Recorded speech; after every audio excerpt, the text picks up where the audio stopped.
You are being lied to by the elites. They aren't telling you the truth about Bitcoin. They aren't being honest about their involvement in crypto. We always say, watch what the elites do, not what they say.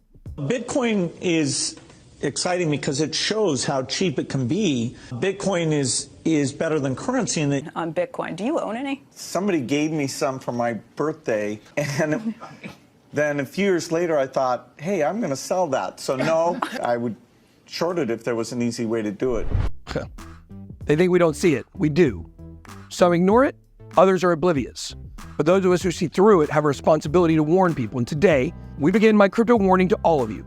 The elites have launched a dark crypto blueprint, and if you watch this video all the way until the end, you're going to be one of the very few people out there to actually understand how to navigate the crypto market with all these sharks in the water and all this blood with nowhere to go.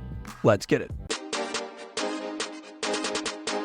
Welcome to the Ben Armstrong Crypto Experience. I'm Ben Armstrong Crypto, and today I'm revealing to you a plan that I believe is currently in action under the direction of some of the most elite people and pocketbooks in the world.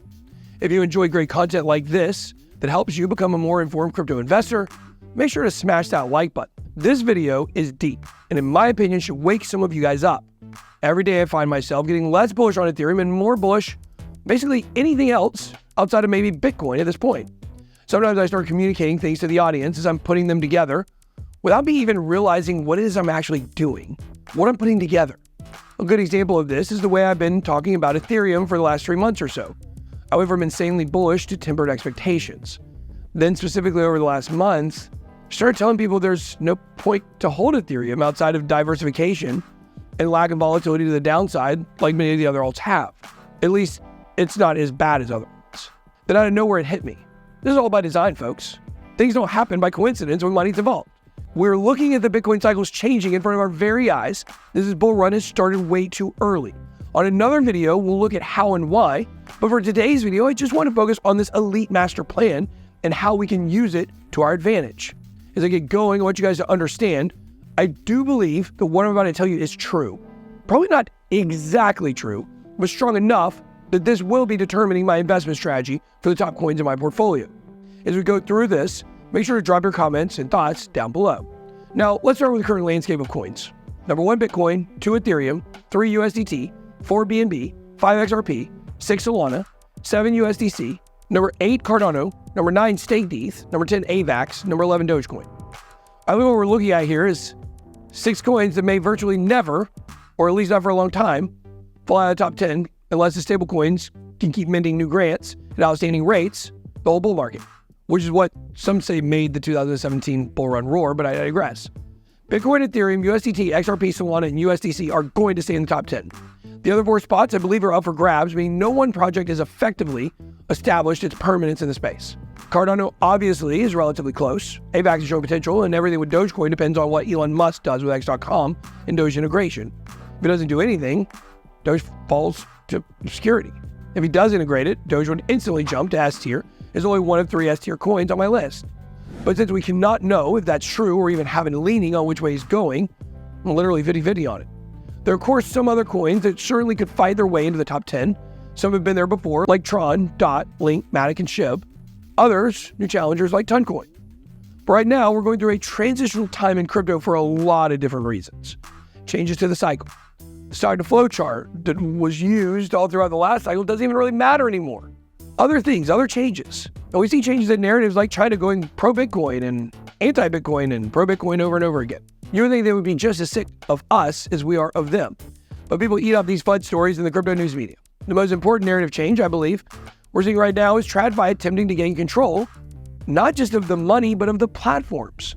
They're attempting a double steal by taking over the price of Ethereum and maintaining some level of centralized control over Solana. Some level. And we're watching this transition right in front of our eyes. Solana pumping is a big FU to people like me who thought decentralization mattered. Well, it does if we're talking about saving the world. It doesn't in terms of how much money your investments can make. Of course, they're safer investments if you stick to things that have been around longer and show less volatility. The institutions are purposely moving the price of Solana in an attempt to get people to focus on Solana as a competitor to the much more decentralized Ethereum. The institutions are clearly pushing us to a place where they want us to be questioning whether or not to allow some blockchains grace when it comes to decentralization in lieu of speed and efficiency. You see, institutions don't care about that crap. Only we do. Those of us who yell, "No banks!" up at the sky, randomly sometimes, and with people around. It's so hard to separate yourself from the two sides of crypto, though, financial and philosophical. It's hard to be philosophical when people are making money and changing their lives. Banks, of course, are never philosophical, only financial, because they literally only care about squeezing every last dollar out of everyone who's willing to fork them over. Speaking of forked over, how about you head on over to our channel, Sponsor Stake, sign up using the QR code on the screen and link in the description. You can fork over some monies for some digital coins to use on their site. It's the world's biggest social casino, by the way. Make friends and win prizes. Nothing better than that. The BitArmstrong crypto experience is powered by Stake. But crypto is different, however, than other niches. Crypto is not controllable in the way the stock market is. Crypto doesn't have a breaker. Unfortunately, sometimes you may wish it had one. The way TradFi was going to try to stop crypto when they realized external forces were not enough, they came up with a new plan called, if you can't beat them, join them. And they've been playing it for years now. The best strategy for them was to try to take over from the inside. And this is where the new paradigm starts coming into play. To take over, they had to find a buy whenever retail wanted to sell. And so the institution dug behind a couch laughing in 2019 when everyone was selling at the bottom. They watched retail make fools out of themselves. They do it every time. To force people to get out and stay out, the big money buys the bottom and then watches prices go to insane value to sell them and then do it all over again. Plus, they're usually adding leverage to these moves to make them more powerful. The funny thing is, as I mentioned earlier, I am falling victim to this narrative myself. Even though I believe if this narrative is correct, I'm glad I picked up on it early enough so it doesn't hurt me. But I discovered I'm helping to push this narrative by saying things like, you missed out on Bitcoin, so I wouldn't put my money there. I've even now found myself doing it with Ethereum. This is what they want. You're too late with Bitcoin for maximum investment potential because they already went through this process and successfully have pushed people, even like myself, out of Bitcoin. One of the ways they do this is with misinformation, though. Here's a clip from Mark Cuban back before the 2017 bull run, saying gold is useless and Bitcoin is like gold. I hate gold.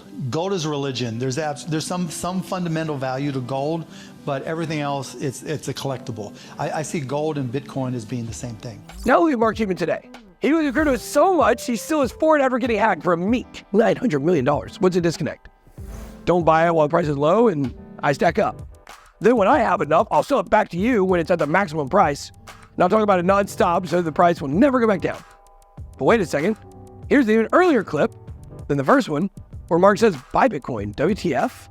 If you're a true adventurer and you really want to throw the Hail Mary, you might take 10% and put it in Bitcoin or Ethereum. Now check out this other old clip of our friend Kevin O'Leary pulling the same tricks. Kevin 2013.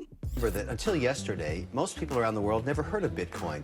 Bitcoin, for those who don't know it, is basically virtual currency, the same that you get for blasting aliens in a video game, except now traded globally. But to me, it's garbage. Try and do a transaction over $100,000 with Bitcoin. I tried to do some real estate in Switzerland with it once. It is a useless currency. It is a useless currency. That's what I believe. I mean, look, I'm not, I realize people have different opinions, but to me, it's garbage. Wait a second, Kevin. How did your knowledge go backwards in 4 years? You see, guys, the plan was already launched at that point. This was going on for years where anybody knew it was happening, except the elite, the media, of course, owned by some of the most corrupt and evil companies and families around the world, threw wave of FUD after wave of FUD at us. FUD, of course, stands for fear, uncertainty, and doubt. China crypto ban was a meme in 2017 because the media pushed it so much. And look, China's still in crypto in a big way. They did remove Bitcoin mining for China, kind of.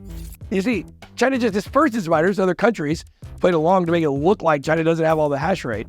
But collectively around the world, there's CCP government still running the mining game, both from a mining and a hardware perspective. The China ban got all the coverage, and the miners leaving to go to other countries with permission from the Chinese government did not. Shocker. Go figure. And it just shows willingness of the governments to also conspire. I said also, LOL. Like there's a such thing as an incorrupt government. Misinformation from institutions, analysts, and the media was absolutely key to complete the plan. But there were other things that had to occur as well. The Bitcoin rich list, or the list of the top Bitcoin wallets in the world, started changing dramatically in 2019. After stopping the bull run in 2017 with CBOE Bitcoin futures offerings, institutions continue to take a bigger role in the control of the crypto markets. You won't believe this, guys. Only 2 of the top 10 Bitcoin wallets were created before 2019, and only 1 before 2018. Back before 2015, Bitcoin was extremely easy to mine. In the earliest days, you do it from just a regular browser on a laptop. There were 10.5 million Bitcoin mined between 2009 and 2012, half the supply. And 9 out of the top 10 wallets were created after 2018. Pretty suspicious if you ask me. Who's got enough money to make it instantly on the Bitcoin rich list after 2017? Pretty much all the institutions, VCs, hedge funds, and the like. Not normal people, obviously. So they did it. They pushed us out of Bitcoin. What now for Ethereum? Well, it's clearly next. The elites have already been using the same playbook.